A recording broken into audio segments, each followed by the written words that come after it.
مرحبا بكم في قصة جديدة من القصص ديالنا. كيف العادة ما تنساوش لايك وسبسكرايب وتشاركوها مع صحابكم. الجيش يكون خاوي، ديروا الكيت وطفاو الضو ومشينا.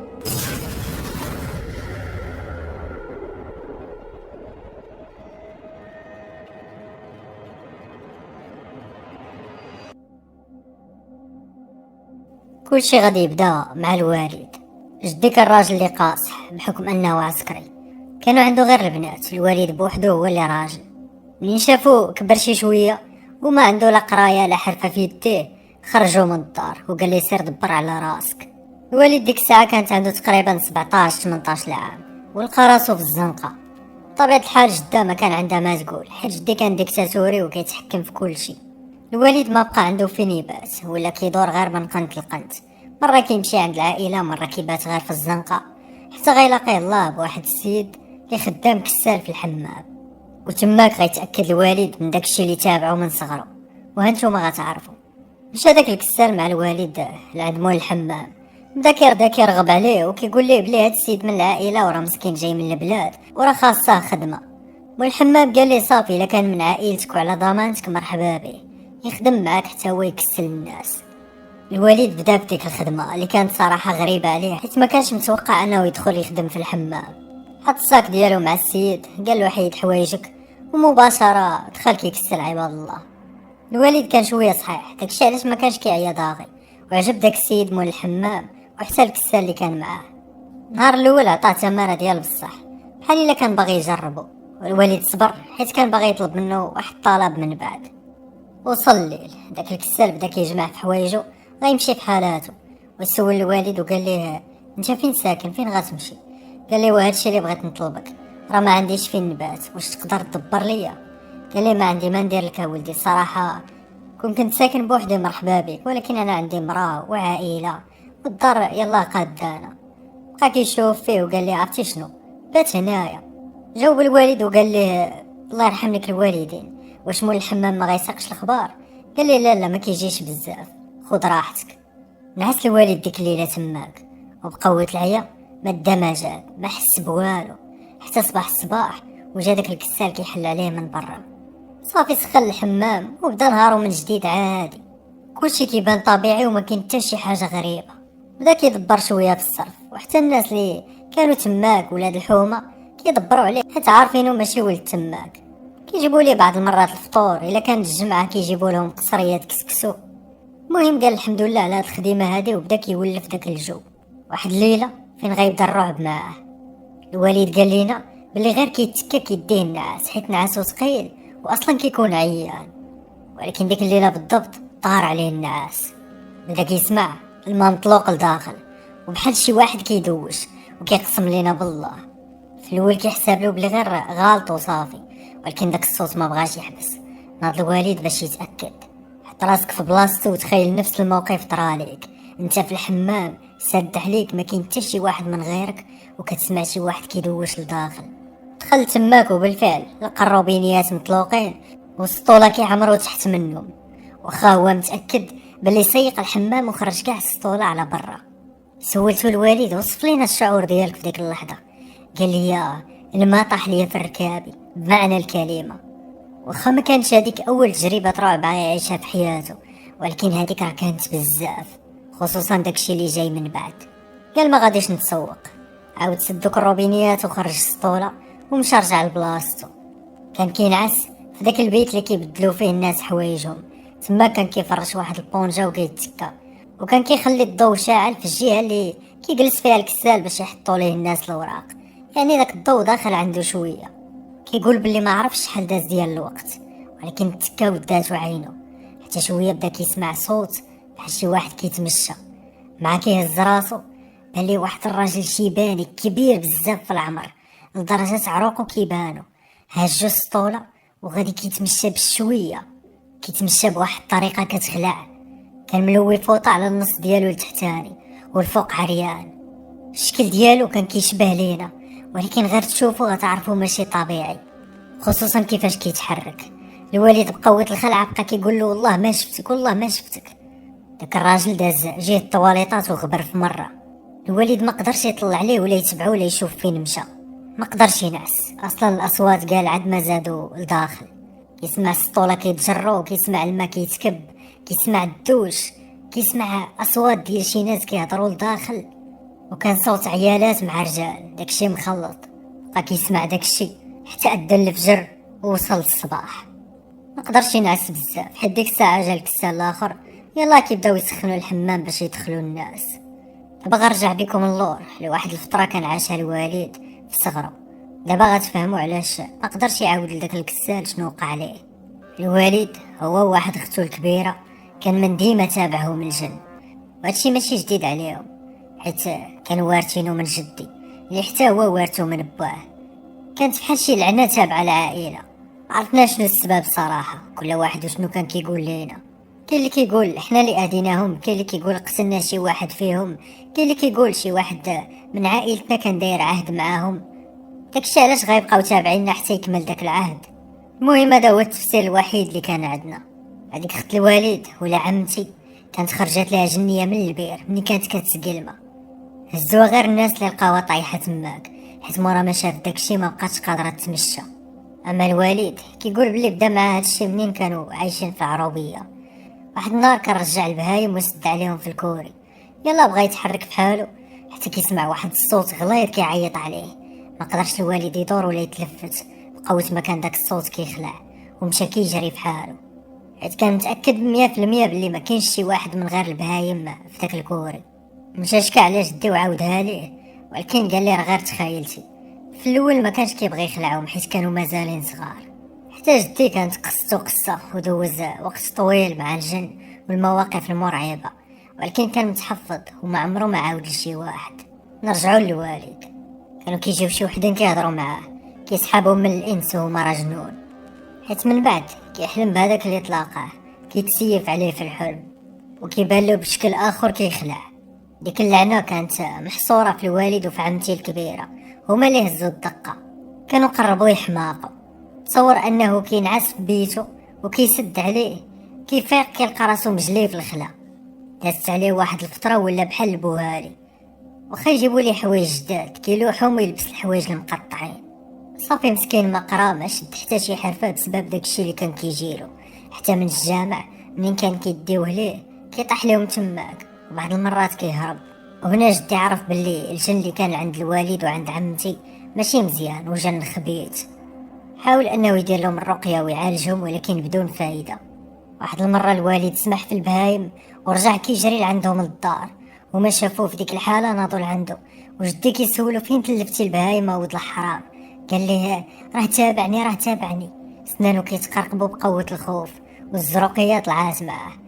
قالك بلي داز من حداه شي راجل وبدا كيتمشى، ومنين زاد لقدامو شاف بلي عنده رجلين ديال البهايم، وتماك الوالد سمح فيهم ومشى كيجري حتى جابهم ليهم غير واحد الراجل.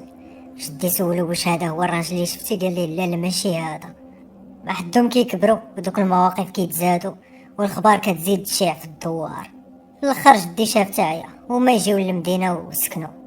طبيعه الحال داكشي مشى معاهم وبقى تابعهم، ولاو كيعيشوا الرعب حتى في الدار اللي سكنوا فيها في مدينه سلا.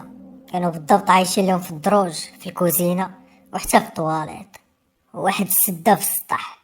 عمتي كتقول واحد النهار كانوا تعشاو وناضت باش تغسل الماعن في الليل، حتى كتحس بشي يد جراتها من تحت البوطاجير. غوتات بحر جهده جاو لعندها وهي طاح الجده في يديها. وفي الليل منين عتات وقفات عليها وحده وقالت ليها انا راه ساكنه في المجرى وانتي كتبقاي تخوي عليا الزبل ديالكم. عمتي مسكينه اش غنقول لك، عانات ديال بصح، وداكشي ركب عليها بزاف لدرجه انها بقى بلا زواج حتى لدابا. اللي كيجي داكشي اللي فيها كيجري عليه. ما قدرات لا تخدم لا دير حتى شي حاجه في حياتها، وبحال شويه تخلخلات في عقلها. رجعوا للوالد ورجعوا للحمام. عاودت لك هادشي غير باش تعرف باللي هادشي راه ماشي جديد عليه. ملي جا الكسال ما قدر يقول له الوالد والو. سولو مال وجهك صفر؟ قال لي راه غير ما نعستش البارح مزيان، كانوا شي مشاش هنايا وسطعوني. صافي بداو نهارهم من جديد. الوالد كيقول باللي في النهار ما كترى حتى شي حاجه غريبه، الامور عاديه، ولكن في الليل كيبدا الرعب. راه كيخرج داك الكسال وكيتسد الحمام، كيوصل الليل كيبدا يتسمع داكشي. وصل الليل وعاوتاني بدا داكشي الغريب كيتسمع. الوالد هاد المره كيسمع القباب كيتهزو حتى السقف وكيتخبطوا مع الارض. داك الصوت كيعني بلي صافي راهم تهرسوا، حيت كانوا غاد البلاستيك. ملي كيدخل كيلقاهم مستفين في بلاصتهم. كيدخل لداخل كيولي يسمع اصوات على برا، ملي كيخرج برا كيعاود يسمع اصوات على لداخل. يلا كيغمض عينو شويه كيفيقوه. العاس غيشوف واحد الحلمه غريبه اللي غتقرب تسكت ليه القلب. غيشوف الحمام خدام والناس داخلين خارجين، وفي بلاصه الكسال جالس داك الراجل الشيباني اللي كان شافو في الواقع. دوك الناس اللي كانوا كيدخلوا كانوا كيشبهوا لداك الشيباني بزاف، حتى هما رقاق بواحد الدرجه غريبه وطوال، وكانوا كيهضروا بواحد اللغه ما مفهوماش. واحد منهم جا حتى عند الوالد وهو يصمكو وقال ليه نوض ليا من بلاصتي. الوالد ملي ناض عنقو عواج عليه، نهار كامل وهو كيشكي بيه ومعوجو، واخا داكشي كامل بقى صابر مسكين حيت عارف راسو ما عندوش فين يمشي. من بعد شاف حتى عيا وقال داك الكسال الاخر كلشي. قال لي بلي كنقلب على شي راقي. قال لي علاش بغيتي؟ قال لي راه كنشوف شي حوايج غراب في الحمام. قال لي انا صاحبي 14 عام وانا خدام في هذا الحمام، ما عمري ما لاحظت شي حاجه غريبه. الوليد حشم يقول لي بلي داكشي تابعو من الصغر. لقى ليه واحد الفقيه ولا راقي في الحومه وصيفطو لعندو. مشى عندو الوالد نيت داك النهار، قال ليه بلي عالج بزاف ديال الحالات بحالو، وغادي يعطيه واحد الحجاب يبقى يديرو تحت راسو اللي غيبعدهم عليه. رجع الوالد فرحان ومتفائل من بعد ما خدا داك الحجاب ودارو تحت راسو. كيقسم وكيحلف بالله باللي طيروه ليه من تحت المخده. خبر ليه الاثار وما لقاهش كاع يا ما يقلب. ومني غير جا عند داك الفقيه ولا داك الراقي غيقول ليه الله يرحم لك الوالدين اللي ما عطاني غير بالتيساع، ما تبقاش تجي لعندي. الوالد تماك فهم باللي هدوه وباللي داك خونا ما قدرش عليهم. دوز الوالد تقريبا في داك الحمام شي شهرين، وكيطرى معاه نفس المواقف كل ليله. كيشوف الرعب ديال بصح، مره كيضربوه، مره كيسمع شي اصوات، مره كيجروه من رجليه. من موراها خدا واحد اليومين باش يمشي يشوف عائلته، جدي جده وعماتي، دور معاهم وقال لهم باللي راه عايش مزيان. مشكل انهم كانوا بعاد عليه وما يقدرش يسكن معاهم. بقى عمتي ديك الساعه مازال مريضه وتزاد عليها الحال بزاف، وكانوا كيديوها عند واحد الراقي يديروا لها حصاص، ولكن ما جابت حتى شي نتيجه، ما خلاو بها حتى شي واحد. كانت زوينه بزاف وما شاء الله عليها، ولكن اللي كيشوفها بحال كينفر منها. دازو دوك اليومين ورجع الوالد للحمام، واخا ما كانش باغي يرجع. ناض الوالد في واحد الصباح بكري، جالس مريح قدام الحمام حيت مازال ما جاوش الناس. بالصدفه دايزه من تما واحد المراه، نقولوا عليها مراه حيت غادا طرا معاها واحد الحاجه غريبه. وقفات عليه وقالت له عافاك اخويا، بغيت ندخل الطواليت راني مزيره. قال لها هو الحمام ديال العيالات دخلي له. فعلا ديك السيده غادي تدخل قدام عينيه، والوالد ما تحركش من تماك. بقى جالس تقريبا شي نص ساعه وهي تعطلات وما قدرش يدخل عليها، بدا كيعيط لها غير من على برا، والو ما كتجاوبوش. جا داك الكسال الاخر بقى كيضحك عليه، قال لي اش كدير حدا حمام العيالات؟ قال لي راه واحد المراه دخلات ليا وما بغاتش تخرج. يقول له خونا الاخر ياك ما مشات كدوش. بقاو كيتسناو بجوج بيهم تماك حتى جات الطيابه. منين قالها ليها غوتات عليه وقالت ليه متبقاش تخلي ليا العيالات يدخلوا. دخلات كتقلب عليها وتصور ما لقاتش ليها الاثار. قلبات في الطواليطات في البيوت كاملين في البلاصه اللي كيبدلوا الحوايج، ما لقاتهاش. بحال الوالد كان غير كيكذب. خرجت عنده وقالت ليه الحسين راه ما كاينه حتى شي مرة لداخل. هو كيقول لها راه شفتها بعيني يا فاطمه، راه شفتها بعيني، هضرات معايا ودخلات. واش انا احمق؟ ما تاقوش به. وصافي بداو نهارهم عادي، بداو كيجيو الناس وكيدخلوا للحمام. وديك الواقعه ما بغاتش تحيد له من راسو. من بين المواقف الاخرى اللي طراو مع الوالد ما كانش غير مع الجن، كانت حتى مع الانس. واحد المره وهو جالس عاوتاني على برا، جات عنده واحد البنت تقريبا قدو في العمر، تكون عندها شي 18 ولا 19 عام. مدات ليه 200 درهم وكمشاتها له في يديه. قال لها اشنو هادشي، شنو بغيتي يا اختي؟ قالت لي شوف اخويا، بغيت كدير معايا واحد الجميل. هو بقى مستغرب وكيتسناها تكمل. قالت ليه واحد الدري دابا عاد دخل، يلاه شي نص ساعه هكاك. قالت ليه بغيتك عافاك تجيب ليا شي حاجه من حوايجو الموسخين اللي كان لابسهم وحطهم، ولا جبتي ليا كاع الملابس الداخليه ديالو غندور معاك مزيان. الوالد تصدم وعرف بلي القضيه فيها السحور. قال لا لا لا اختي، ما قاد على مشاكل، وانا عاد لقيت هاد الخديمه واللي فيا كافيني. بقات شحال وهي كترغب فيه ولكن ما بغاش، ومشات عند الكسال الاخر، ويمكن على حساب ما قال الوالد بلي وافق. قضى ليها الغرض ودورات معاه، ويعلم الله شنو داروا في داك الدري مسكين. بغيت غير نقول لك هاد القضيه حيت كطرا بزاف في الحماحم. بقى الوالد على نفس الحال حتى جمع شويه الفلوس وخرج باش يكري. كرا غير واحد البيت مع الناس. لقى واحد خونا نيت تماك خدام نجار وكرا هو وياه بيت. وداك خونا النجار اللي سكن معاه غيقول ليه من النهار اللي جيتي لهنايا وانا كنسمع شي اصوات غريبه في الليل. الوالد دار براسو بلي ما مسوقش وما في خبارو والو. واحد النهار فاق الوالد بكري باش يلا يفطر ويتحرك للحمام. ديك الوقيته كان النهار كيطلع معطل بحكم انه كان فصل الشتاء. ناض بغا يخرج للطواليط باش يتوضا حيت كانت على برا وكانت مشروكه مع الجيران. يلا غادي يحل الباب ويخرج حتى كتبان ليه مرا نازله مع الدروج ولابسه كلشي بيض. بقى كيقرا القران وكيقول اعوذ بالله من الشيطان الرجيم ورجع سد الباب.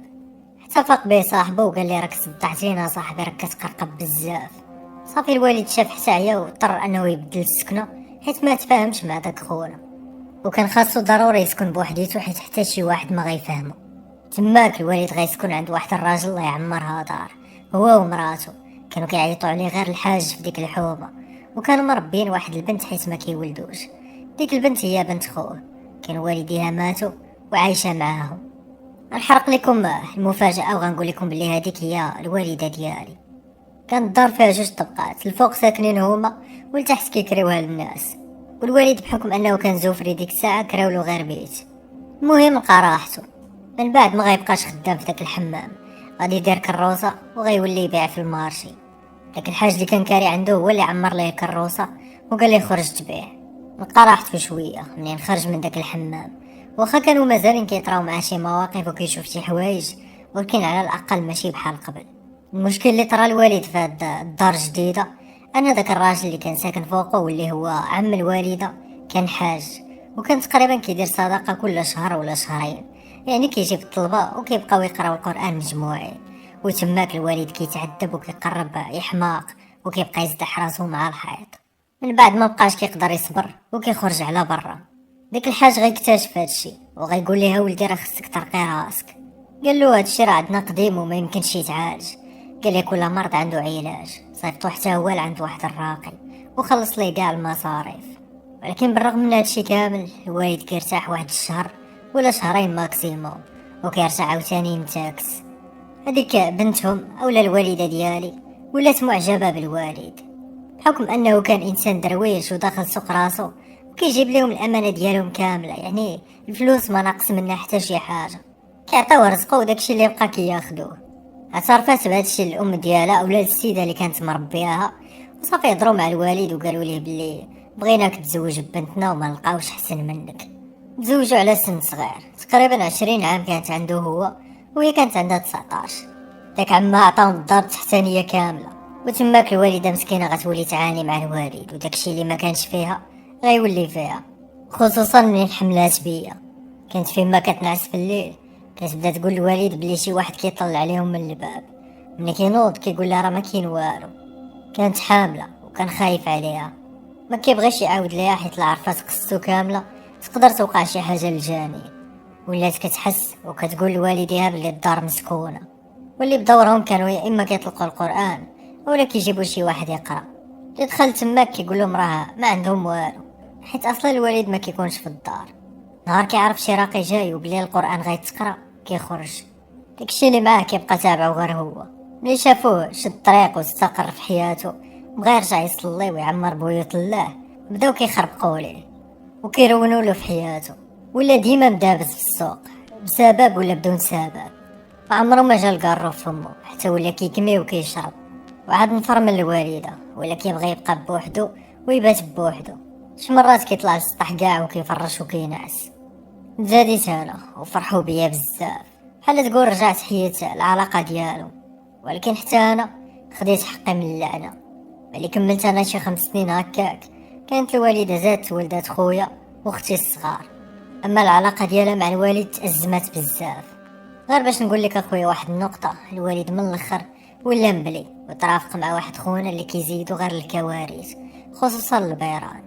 تخيل معنا احنا دابا مأزمين وعندنا الفلوس على قد الحال، اما هو ملي كيبغي يدير شي حاجه ولا يمشي لشي حاجه ديال الحرام كيحضروا ليه الفلوس. كيقسم لي بالله ما كتكون عنده حتى شي ريال في جيبو، حتى كيجيو عنده شي عيالات كيبقاو هما يصرفوا عليه، ولا كيتلاقى بشي صاحب قديم كيقول ليه اجي نخلص عليك، ولا كيلقى الفلوس طايحه. المهم ملي كيكون باغي يدير الحرام كيلقى الفلوس.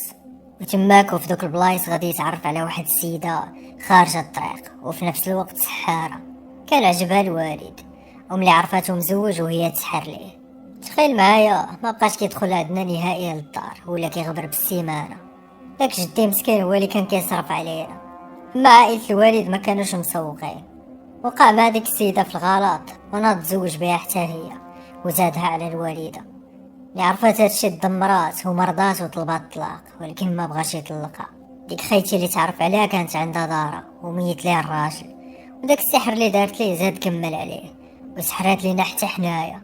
ولينا كنمرضو الوالدة بزاف، ديما غادا جاية بينا للسبيطار، خصوصا انا غيبدا معايا خويا الرعب ملي غنكمل 8 سنين. اول موقف اخويا غيطرى معايا، واحد النهار كانت الوالده مخليانا كنلعبوا في السطح، خوتي الصغار نزلوا وانا بقيت تماك حتى بدا كيظلم الحال. مع تميت نازل كيبان ليا واحد الراجل طالع في الدروج كيجري بحر جهدو، لدرجه انني طحت من الدرجه الخامسه وضريت بزاف. الوالده جات لعندي وكتقول لي مالك واش ما كتشوفش، شعل الضو. انا كنت خايف وكنترعد من داك العجب اللي شفت، كان وجهه زرق بزاف بحال الا نايض من القبر. بدات كديني الوالده للطبيب وكيقول لها بلي عندي الصرع، ولكن دوك الدوايات اللي كانوا كيعطيوني ما قداو فيا والو. من بعد ديك جداتي داتني لواحد السيد كاين في مدينه سلا وزوراتني، ولكن داكشي ما وقفش تما، عاد ما كان كيزيد. عمتي الكبيره غادي نجيبوها تعيش معانا من مورا ما توفاو جدودي ديال الوالد، وخصوصا ان عماتي الاخرين اللي صغار منها كاملين تزوجوا وبقات بوحدها. كان جابها الوالد باش تعاون الوالده في التربيه ديالنا. ديك الساعه انا عندي شي 15 عام. عمتي كيف قلت ليك جاو فيها بزاف ديال الخطاب، ولكن كاملين بيهم كيمشيو في حالهم. هادشي كنت سمعته من الوالد، ولكن ملي سكنات معانا شفتو بعيني. واحد الفقيه كان حدانا شافها وعجباتو وصافي تقدم ليها. هذا راه فقيه كنقول لك، يعني قاري القران وما عندوش منا شي خاف. ديك الساعه هي مسكينه راه عندها شي 38 عام هكاك. فرحات الوالد والوالده حتى هما فرحوا بها وقالوا اخيرا غادا تزوج. ولكن مع الاسف ديك الفرحه ما غاداش تكمل، وحتى ديك السحاره ديال مرت الوالد كانت حاضره. كانت كتبقى تعطينا واحد الوجه زوين، ولكن غير كيغفلوا عليها كتدخل لبيوتنا وتهزم حوايجنا، ولا بعض المرات كاع تصاورنا. ملي كتشكي الوالده الوالد كيقول لها راه ظريفه، راه غير ما كتعرفيهاش مزيان، اصلا راه بعدات على ديك الطريق. وانا مكتاب ليا ناخذ 2 عيالات وهذا شرع الله، ما درت شي حاجه ديال الحرام، والحمد لله انه ما ولدش معاها. كانوا غيبقاو فيا دوك خوتي اللي غيتزادوا. رجع بكم النهار ديال الخطبه ديال عمتي، جا عندنا داك الفقيه، خلينا هو وعمتي كيهضروا بيناتهم وحنا خرجنا على برا. ما كاملاش 4 ساعات حتى خرج عندنا السيد مزير وهو خايف، وقال الوالد بلي راه عمتي بدات كتهضر معاه بصوت راجل، وقالت ليه هاد راه مرتي. قال لي الوالد انت راه عارف عندها مس وداكشي، ولكن ربما غير تزوج صافي تشافى ويبعد عليها داك البلا. قال لي اسمح لي ولكن ما نقدرش، راني خايف، خلعاتني وما نقدرش عليها. ما عاودناش شفناه. عمتي باش دخلنا عليها لقيناها كتبكي شويه وهي تغيب وطاحت في الارض، وبدات كتنطق عاوتاني بصوت داك الراجل. عمرني غنسى داك المنظر وانا كنسمعو كيقول الا زوجتوها غادي نقتلها. وانا مع كانت عزيزه عليا ديك عمتي، بقات فيا بزاف. كانوا كيبخروا ليها بالجاوي عاد كتقدر تنوض، ومني كتفيق وكتوعى كتقول لي ما عقلتش شنو وقع. صافي بحال ولات كتقبل داكشي اللي عندها ونسات الامر ديال الزواج. وحاليا راه خدامه في واحد دار العجزه كتقابل الناس الكبار. ودابا غنقول لكم شويه من داكشي اللي كيطرى ليا حتى انا. ما عرفت شنو جاي من هنا للقدام، ولكن فات 18 عام اللي جيت فيها للدنيا طراو معايا حتى انا شي مواقف. ملي وصلت لفتره المراهقه ديالي ولا سن البلوغ، ولات كتجي عندي ديما واحد البنت تقريبا قدي ولا كبر مني في العمر، آية في الجمال ما عمرني ما شفت بحالها. كتنعس حدايا في الفراش وتبقى تقيس ليا في شعري، كندير براسي بحال ما كنشوفهاش ولا ما حاسش بها، وما كنعطيهاش واحد الاهتمام، حيت الوالد كان موصيني على هاد القضيه، حيت داكشي فايت ليه طرا معاه حتى هو. انا والوالد بيناتنا واحد العلاقه بحال شي 2 خوت، كنعاود ليه كلشي. عمرني ما لمتو على داكشي اللي وقع ليه حيت انا حاس به. صافي ديك السحاره كانت باغا دينا الوالد ولكن ما نجحاتش، حيت الوالد واخا تزوج بها كان كيبغي مازال الوالده. سنين وهو مزوج بها وفي الاخر تفارقوا. بقات كتحلف عليه وكتقول له الله تنتقم منك ومن عائلتك. وسبب الفراق كان انه حصلها كتسحر، وتاكد من الهضره اللي كنا كنقولوا ليه. واحد النهار اخويا جا عندي واحد الصديق، كانت الجمعه وقال لي يلا نمشيو نصليو. بالفعل توضيت وقلت غادي نتوكل على الله وغنمشي نصلي، حيت طول هاد السنين كامله كانوا كيبعدوني على الصلاه. مشيت جلست كنتسمع الخطبه، يلاه ناضوا الناس باش يقيم الامام الصلاه، يلاه قال الله اكبر، وانا نجر صاحبي وقلت ليه يلا يلا نتحركوا من هنايا. هو استغرب وكاع الناس اللي مورايا واللي قدامي داروا كيشوفوا فيا. اللي ما بغاش يمشي معايا وانا نخرج وخليته. منين سالا جا لعندي وقال لي يا صاحبي شنو هادشي درتي، راه كلشي بقى كيشوف فيك. قلت لي راه غير بطلت الوضوء. قال لي واخا بطلتيه كنتي تمشي تتوضا وترجع تصلي. قلت لي صافي انا ما عارفش اسمح لي. هذوك الجن اللي معايا كانوا حتى هما باغيين يديوني في طريق الفساد وكتعجبهم ديك الطريق. تصور اخويا اي بنت كنشوف فيها وكتعجبني غير بشوفه وحده مني ليها كتبقى تابعاني وكتعلق بيا وخا يكونوا كبر مني. ما كنقولش لك هادشي باش نعيق ولا شي حاجه، حيت هادشي اصلا ما كيعيقوش به الناس، ولكن راه حقيقي. دابا تصور عندي 18 عام كنلقى راسي خرجت للطريق، وليت كنشرب وكنكمي وخايف لا نمشي في طريق الوالد ونولي حتى انا نبلي. ما كرهتش نتعالج من هادشي اللي فيا ونكون انسان طبيعي، لدرجه بعض المرات كنفكر انني ما نولدش الولاد باش ما يتعذبوش بحالي وبحال الوالد وبحال جدي. تخيل معايا حتى النعاس ديالك ما كترتاحش فيه، ديما كنحلم براسي معاهم طايرين بيا كيهضروا معايا، كيبقاو يعمروا ليا راسي وكيوسوسوا ليا شنو خصني ندير. ملي كنشوف الناس اللي قدي كيهضروا على هذا العالم ولا كنسمع القصص اللي كتحط نتايا وكنشوف شي وحدين باغيين يحضروا كنستغرب، كنقول ربي عاطيهم حياه هادئه وترونكي، علاش باغيين يجبدوا على راسهم الصداع. تصور اخويا الا صليت غير نهار ولا مثلا شديت الطريق شي 3 ايام ولا سيمانه كيخرجوها مني، كنولي نعاني ديال بصح وكنمرض شي مرض خايب. خوتي الصغار الحمد لله ما قاسم والو، داكشي كامل تكب عليا غير انا، ولكن واخا هكاك ماشي بحال الوالد. كيف ما قلت لك الله اعلم شنو جاي، يمكن حيت باقي صغير وباقي ما خرجتش وباقي ما جلتش في الدنيا، اما هو كان مضطر انه يخرج في سن صغير ويخدم ويعيش بوحده. ومؤخرا اخويا غير قبل من هاد الزلزال الله يحفظنا ويحفظكم كان وقف عليا واحد الراجل في الليل وانا ناعس. تصور منين شفتو تشللت مبقيتش قادر نتحرك، بدا كيرسم ليا في الحيط وكيوريني شي رموز وطلاسيم في شكل وبحال الا كان باغيني نطبقهم. ملي فقت الصباح بقيت عاقل على داكشي وفيما كندور وجهي كيبانوا ليا. ملي عاودت الوالد قال لي عافاك ما تبقاش تسوق، راهما باغيين يجروك لعندهم. في الاول ما كتبش عليك الوالد ما كانش باغيني نعاود هاد القصه هادي حيت باقي كنعاني ولحد الساعه، ولكن كيقولك واحد المثل الا خويتي قلبك كترتاح وكتفاجأ. ربما غير الدعوات ديال هاد الناس اللي غيسمعوا القصه، ربما غير التحدي ديالي ليهم انني ما كنخافش منهم وانني غنعاود، هادشي يقدر يخليهم يبعدوا عليا وممكن يطرى العكس وعاد يزيدوا يجعروا. المهم في كلتا الحالتين حياة في يد الله. وكانت هذه قصتي اخويا وقصة الوالد حتى هو، وكنتمنى انك تشاركها مع الناس في اقرب وقت. وكنشكرك بزاف على هاد القناة اللي كتبارطاجي فيها قصص اللي بصراحة كيكونوا عبر بالنسبة لينا. خوت كانت هذه قصتنا ديال اليوم. كيف العادة اللي عنده شي قصة بحال هادي يقدر يخليها ليا في انستغرام. كنشكرو الاخ والاب ديالو على الموافقة باش نشارك القصة، وعافاكم اللي بغاو يصيفطوا لي القصص ديالهم يا اما يصيفطوها اوديوات ولا كتابة. اما بالنسبه للاتصال مع الاسف ما كنقدرش نبقى عاقل على كاع الاحداث. هذا ما كان الخوت، كنشكركم بزاف، نتلاقاو في القصه الجايه وكنقول لكم تهلاو في راسكم والسلام عليكم.